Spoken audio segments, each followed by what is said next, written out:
Item ಯಾವುದೇ ಇರಲಿ try ಮಾಡಿ ಆಚಿ ಚಿಕನ್ ಮಸಾಲಾ. ಅಕ್ರಮವಾಗಿ ಮುಳ್ಳು ಹಂದಿಯನ್ನ ಭೇಟಿಯಾಡಿದ್ದಾರೆ ಕಿಡಿಗೇಡಿಗಳು. ಚಿಂತಾಮಣಿ ವಲಯದ ಅರಣ್ಯ ಪ್ರದೇಶದಲ್ಲಿ ಆಗಿರುವಂತಹ ಘಟನೆ ಇದು. ಖಚಿತ ಮಾಹಿತಿಯ ಮೇರೆಗೆ ದಾಳಿ ನಡೆಸಿ ಆರೋಪಿಗಳ ಬಂಧನ ಆಗಿದೆ. ಚಿಂತಾಮಣಿಯ ಉಪ ವಲಯ ಅರಣ್ಯಾಧಿಕಾರಿಗಳು ಕಾರ್ಯಾಚರಣೆಯನ್ನ ನಡೆಸಿದ್ರು. ನಾರಾಯಣಹಳ್ಳಿ ಗ್ರಾಮದ ನಿವಾಸಿ ರಾಮಂಜಿ ಎಂಬುವವರ ಬಂಧನ ಆಗಿದೆ. ಮತ್ತೊಬ್ಬ ಆರೋಪಿಗಾಗಿ ಇದೀಗ ಶೋಧ ಮುಂದುವರಿತಾ ಇದೆ.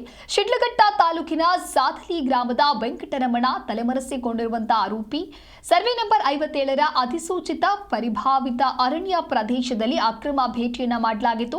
ಆರೋಪಿಗಳ ವಿರುದ್ಧವಾಗಿ ಸದ್ಯ ವನ್ಯಜೀವಿ ಸಂರಕ್ಷಣಾ ಕಾಯ್ದೆ 1972ರ ಅಡಿಯಲ್ಲಿ ಅರಣ್ಯ ಪ್ರಕರಣ ಸದ್ಯಕ್ಕೆ ದಾಖಲಾಗಿದೆ. ಅಕ್ರಮವಾಗಿ ಮುಳ್ಳು ಹಂದಿಯನ್ನ ಭೇಟೆ ಮಾಡಬಾರದು ಅನ್ನುವಂತಹ ರೂಲ್ ಇದೆ. ಆದರೂ ಕೂಡ ಆ ಒಂದು ನಿಯಮವನ್ನ ಉಲ್ಲಂಘನೆ ಮಾಡಿ ಅಕ್ರಮವಾಗಿ ಮುಳ್ಳು ಹಂದಿಯನ್ನ ಕಿಡಿಗೇಡಿಗಳು ಭೇಟಿಯಾಡಿದ್ರು. ಸದ್ಯ ಖಚಿತ ಮಾಹಿತಿಯ ಮೇರೆಗೆ ಆರೋಪಿಗಳ ಬಂಧನ ಮಾಡಲಾಗಿದೆ. ಒಬ್ಬ ಆರೋಪಿಯ ಬಂಧನವನ್ನ ಮಾಡಲಾಗಿದ್ದು ಇನ್ನೊಬ್ಬ ಆರೋಪಿ ತಲೆಮರೆಸಿಕೊಂಡಿದ್ದಾನೆ. ಆತನಿಗಾಗಿ ಇದೀಗ ಶೋಧ ಮಾಡುವಂತಹ ಕೆಲಸ ಮುಂದುವರಿತಾ ಇದೆ. ನಾರಾಯಣಹಳ್ಳಿ ಗ್ರಾಮದ ನಿವಾಸಿ ರಾಮಾಂಜಿಯ ಬಂಧನವಾಗಿದೆ.